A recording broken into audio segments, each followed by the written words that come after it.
தம்பி விஜய் அவர்களின் கட்சி இதற்கு ஆர்ப்பாட்டம் நடத்தியே இருக்கக்கூடாது. ஏன்னா இன்னைக்கு காலையில உதயநிதியோட பேச்சை நான் பார்த்தேன். டிவியில பேசிக்கிட்டு இருக்காரு.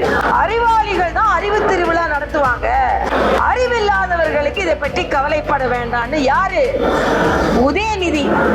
அறிவாளியா இருக்கிறதுனால தான் நீங்க துணை முதலமைச்சர் ஆனீங்களா?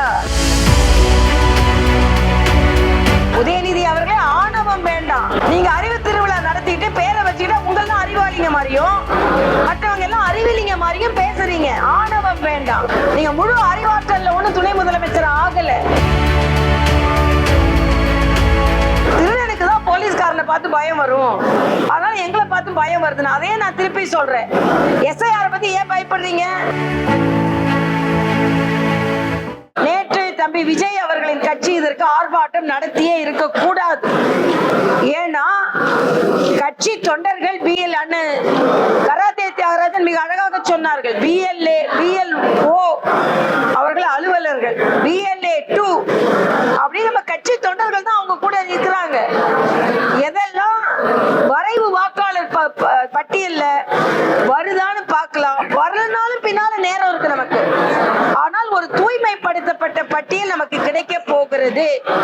இதுல இன்னைக்கு காலையில உதயநிதியோட பேச்சை நான் பார்த்தேன். டிவியில பேசிக்கிட்டு இருக்காரு.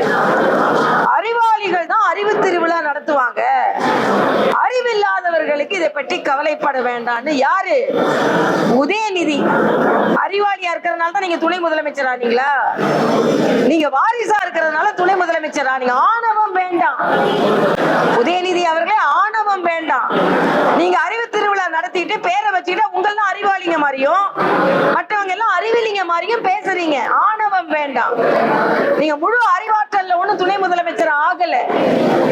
அது மட்டும் இல்ல, அவர் இன்னைக்கு சொல்றாரு திருடனுக்கு தான் போலீஸ்காரனை பார்த்து பயம். எப்படி?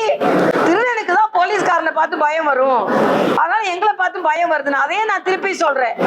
எஸ்ஐஆர் பத்தி ஏன் பயப்படுறீங்க? நீங்க ஓட்டு திருடுறவங்களா இருக்கிறதுனாலதான் நீங்க எஸ்ஐஆர் பத்தி பயப்படுறீங்க. இதுவரைக்கும் அதுல நேத்து மாணிக் தாக்கூர்னு ஒரு MP, செல்வ பெருந்தகை, இவங்க எல்லாம் சொல்றாங்க எஸ்ஐஆர் நடந்ததற்கு பின்பு எங்கெல்லாம் எதிர்கட்சி ஜெயிச்சதோ அங்க பாஜக ஜெயிச்சிருக்குதான். ஆமா, அப்ப நீங்க எப்படி ஜெயிச்சிருந்தீங்க? இதுக்கு முன்னால போலி வாக்காளர்களை வச்சு ஜெயிச்சிருக்கீங்க, நீங்களே ஒப்புக்கொள்கிறீர்கள். அதனால பட்டியல் வரும், பொதுமக்கள் எல்லோருக்கும் உரிமை இருக்கிறது. என் ஓட்டு இல்லைன்னா போய் கேட்கறதுக்கு. அப்ப கேட்க போறாங்க. ஏன் ராகுல் காந்திக்கு மரண அடி கொடுத்தாங்க தெரியுமா பீகார் மக்கள்? ஓட்டை திருடிட்டான்னு சொல்றாரு. என் ஓட்டு என் கையில தானே இருக்கு, என் ஓட்டு என் கையில தானே இருக்கு. அப்பனா என் ஓட்டு கையில இருக்கு, ஆனா திருட்டான்னு சொல்றாரு. அப்ப பொய் சொல்ற ஒருவரை வீட்டுக்கு அனுப்பணும்னு தான் வெறும் 5 இடத்தை மட்டும் 6 இடத்தை மட்டும் அந்த கட்சிக்கு கொடுத்தாங்க. ஸ்டாலின் அவர்கள் எச்சரிக்கையா இருக்கணும். ஸ்டாலின் அவர்கள் சொல்றாரு பீகார் தேர்தலுக்கு பின்பு பல பாடங்களை கற்றிருக்கிறோம் என்று.